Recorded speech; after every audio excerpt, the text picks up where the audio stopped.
ئەگەر تەماشا بکەین خوای گەورە لە قورئانی پیرۆزە تەئکیدمان بۆ ئەکاتەوە کە ئەفەرمێ بەرامبەر بە حەزرەتی ئادەم ئەفەرمێ ئێمە تۆمان کردووە بە خەلیفە لەسەر زەوی، واتە ئاوەدانکەرەوە و بەڕێوەبەر. کاتێک تەماشا بکەین لە پێنج فەرزەی نوێژەکانمانە خوای گەورە وردێکی دانا و ئاەتێک کە پێغەمبەری خوا صلی الله علیه وسلم لە دوای نوێژەکان ئەپارڕایە ئەی فەرموو ربنا آتنا في الدنيا حسنة وفي الآخرة حسنة وقنا عذاب النار. ئەم دوعای پێغەمبەری خوا صلی الله علیه وسلم پێنج فەرزە و لە دوای پێنج فەرزەکەیە کە بەردەوام پاڕاوەتەوە، کەواتە ئەگەر بچین بۆ خزمەتی قورئانی پیرۆزیش ئەو ئاەتانەی کە باس لە بەهەشت ئەکا چ ئاوەدانیەک و چ باخ و باخات و خۆشگوزەرانیەک هەیە لەوێ، هەمویان یەکەم ئەرک ئەوەیە کە ئێمە ژیانی خۆمان ئاوەدان کەینەوە و خۆشگوزەرانی کەین. وإذ قال ربك للملائكة إني جاعل في الأرض خليفة. خوای گەورە ئەفەرمێ بە مەلایکەتەکان ئەوە من حەزرەتی ئادەم و نەوەکانی ئادەمم کرد بە بەڕێوەبەر و بە ئاوەدانکەرەوەی سەرزەوی. ئەو مناقەشەیە زۆرە کە ئێمە بچینە خزمەتە و بابەتە کاتێک کە خوای گەورە حەزرەتی ئادەم ئەخاتە بەهەشت و دوای ئەوە بە هەڵەیەک و بە تاوانێک لە ڕووەکە ئەخۆن یا بڵێن لە دارەکە ئەخۆن و خوای گەورە دەریان ئەکاتەوە دەرەوە، دوایەوە لەسەر زەویە داوا ئەکەن خوای گیان بمان خەیتەوە ئەو شوێنە، بمان خەیتەوە بەهەشت، ئینجا بە ڕەنجیشانی خۆمان بە ئەجر و پلە و پاداشی خۆمان ئەبێ بگەینەوە بەهەشت. بەڵام ئەوەی کە گرنگە و بیزانین ئاوەدانکردنەوەی سەرزەوی ئاوەدانکردنەوەش بە چەند خاڵێکی سەرەکی ئەڕوا بەڕێوە، یا بڵێن چەند پایەکی گرنگی هەیە. یەکێک لە پایە هەرە گرنگەکانی بژێوی ژیانی خەڵکە کە ئەوە لە هەموو ئاینەکانە کە پێوترێ سەدەقات، خێر و خێرات، ژیانی خەڵک، ناندان بە خەڵک، هاوکاریکردنی خەڵک و پشتیوانیکردن خاڵێکی ئەساسی بووە. خاڵێکی تریان ئارامی و ئاشتیە کە هەر کاتێک ئارامی و ئاشتی لە هەر شوێنێکا بوو بێگومان بن ئاوەدانی تێئەکەوێ، کە بژێوی ژیانی خەڵک باش بوو لە شوێنێکە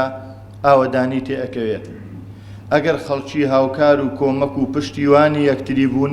پشتگیری یەکتریان کرد، ئەوە ئاوەدانی تێئەکەوێ. کەواتە ئەو کەسانەی کە سیفەت ناشرینن کە ڕەوشتیان ناشرینە ئەیانەوێ ئاوەدانی تێکبەن، ئەیانەوێ ببن بە ئاژاوە و فیتنە لە ناو کۆمەڵگایە،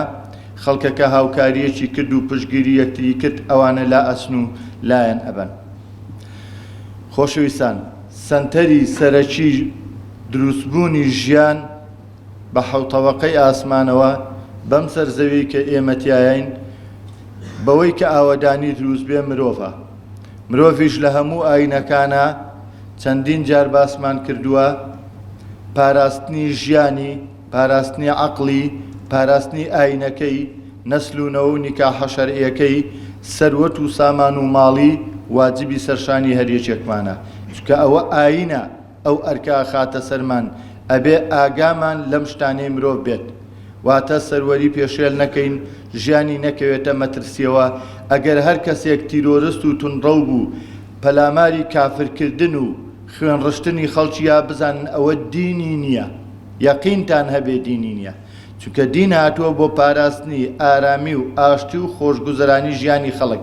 یەکەم ئەرک ئەیدا بەسەرشانی ئێمەیە پاراستنی ژیانی خەڵکە. ئەنجا نەسل و نەوە و نیکاحە شەرعیەکەی، ئەنجا ئاینەکەی، ئەنجا وەکو ئازمکردن سەروەت و سامان و مڵک و ماڵەکەی. بەڵام خوا پەنامان بە ئەوانەی کە پارێزگاری لەمانە ناکەن ئەوە بزانن بە هیچ شێوەیە نە ئاین و نە ئاین پەروەریشیان پێ ئەکرێت. بۆیە وەکو عەرزم کردن ئاگاداری ئەمە بین، ئەمانە خاڵی سەرەکین لە ژیانە، و بزانین بە پێی فەرمودەکانی پێغەمبەر صلی الله علیه وسلم کە وەک پێنج فەرزە ئەم دوعایەکە ربنا آتنا في الدنيا حسنة وفي الآخرة حسنة وقنا عذاب النار، خۆشترین ژیانی دنیا هەڵبژێری و لەگەڵ یا بژی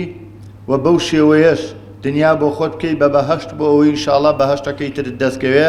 بەڵام لە هەمان کاتە هەتاکو ئەگاتە ئەو مەرحەلەی کا فەرمێ ئەگەر بینیتان تەپوتۆزی دنیا هەڵسا بۆ دنیا ئاخر ببێت تەپوتۆز هەڵسا نەمامێکتان بەدەستەوە بوو بینێشن واتە ئەوەنە لەگەڵ ئاوەدانی و خۆشگوزەرانیا بن ئەوەنە خۆتان سەرقاڵی ڕزقێ بکەن کە بەدەستی خۆتانە لە فەرمودەیەشکەیە تەمان هاوڵان پرسیاری لێەکەن پێغەمبەری خوا صلی الله علیه وسلم ئەفەرمێ ئەگەر نەمامتان پێبوو نەمام بنێژن هەوڵ بن کشت و کاڵ بکەن بەرووبوومتان هەبێت ئەگەر کەسی چاکەکار لێی خوارد ئەوە ئەجر و پاداشتان ئەگا ئەگەر دز و درۆزن و دڕندە و باڵندەش لێی خوارد ئەفەرمێ ئێوە هەر بە هەمان شێوە ئەجر و پاداشتی خۆتان دەست ئەکەوێت کەواتە لێرەیە پێغەمبەری خوا صلی الله علیه وسلم زۆر تەئکیدمان لێکاتەوە کە ئێمە لەگەڵ ئاوەدانیا بین لەگەڵ ئاشتیا بین لەگەڵ خۆشگوزەرانیا هەر کەسێک لە هەر شوێنێکە بە تایبەت ئەوانەی کە ئایانەوێ خوێنی براکوژی حەڵاڵکەن بەوەی کە جاسووسی وڵاتان بن خوا پەنامان بە بەڕاستی ئەبێ ئێمە هەڵوێستمان هەبێ ئاگامان لە خۆمان بێ نەهێڵین هیچ شتێک ئارامی و ئاشتی وڵاتەکەمان تێک بە خۆشگوزەرانی ژیانی خەڵک تێک بە هەرچەند کۆمەڵی خەڵک هەیە ژیانیان لەم خەڵکە تێکگاوە بەڵام دڵنیاین ئینشاءڵڵا خوا ژیانیان تێکەڵدا و ئەتر بەرەو ژوور ئەبێتەوە شتەکان بەڵام ئەوەی کە ئێمە پێمان ئەکرێ و ئاگاداری بین پاراستنی ژیانی خەڵکە چونکە زۆر جار لە خزمەتانە باسم کردووە ئەو فەرموودە شیرینەی پێغەمبەر صلی الله علیه وسلم کە لە 2 هەفتەی ڕابردووە لە خزمەتانە باسمان کرد ئەو حەوتاوانە گەورەی کە ئینسانی پێکێش ئەکرێ بۆ دۆزەخ خوا پەنامان بە تەنها یەکیان هاوڵپەیاکردنە پەیوەندی بە خوای گەورەوە هەیە ئەگینا هەموو تاوانەکانی تر لە کوشتنی مرۆڤ لە غەیبەتکردن لە بوختانکردن لە دزیکردن لێی لە سوور ڕیبا لە هەر کامێک لەم تاوانانە پەیوەندی بە مرۆڤەوەیە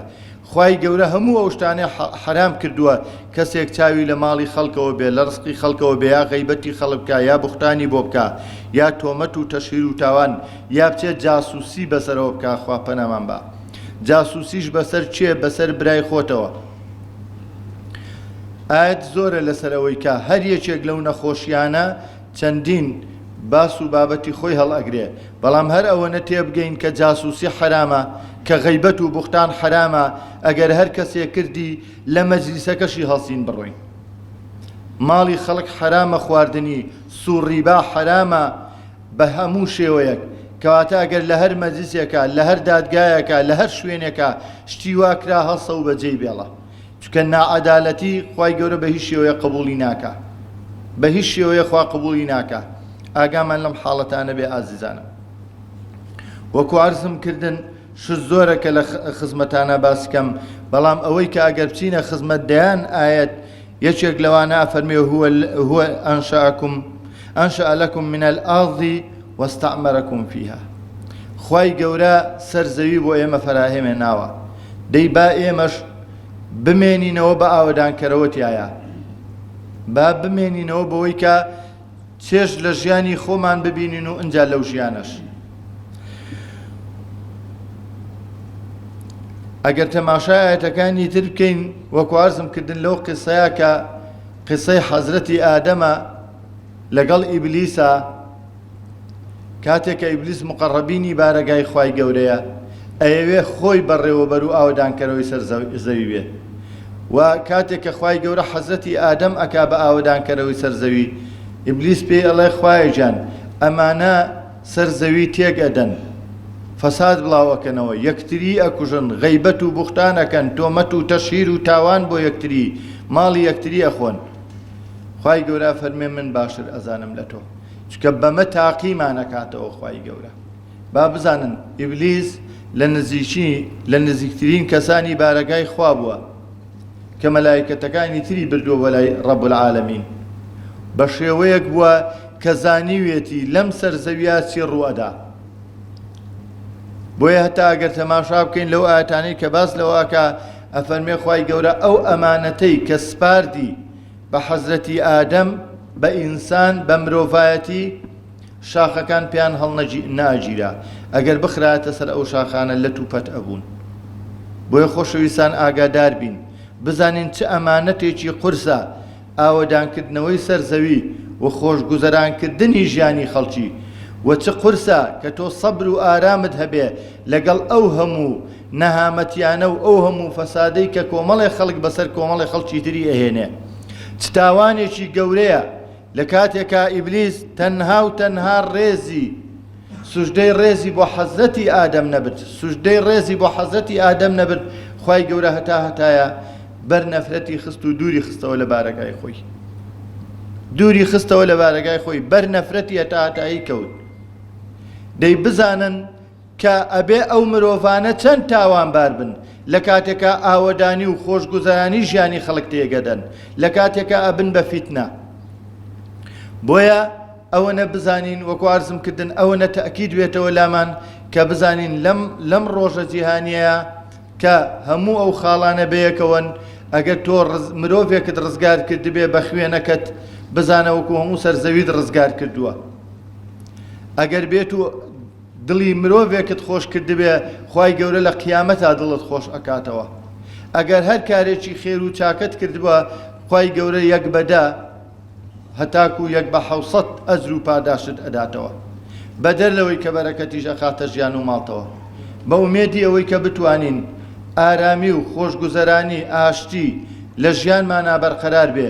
و هەوڵ بین ئەو کەسانەی کە ژیانی خەڵک تێگەدەن، ئاشتی لە خەڵکی تێگەدەن، دووریان خەینەوە،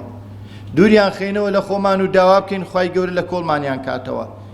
داوا بکەین وەک چۆن پێغەمبەری خوا صلی الله علیه وسلم پێنج فەرزە لە دوای نوێژەکانە دوعای کردووە، فەرموویەتی ربنا آتنا في الدنيا حسنة وفي الآخرة حسنة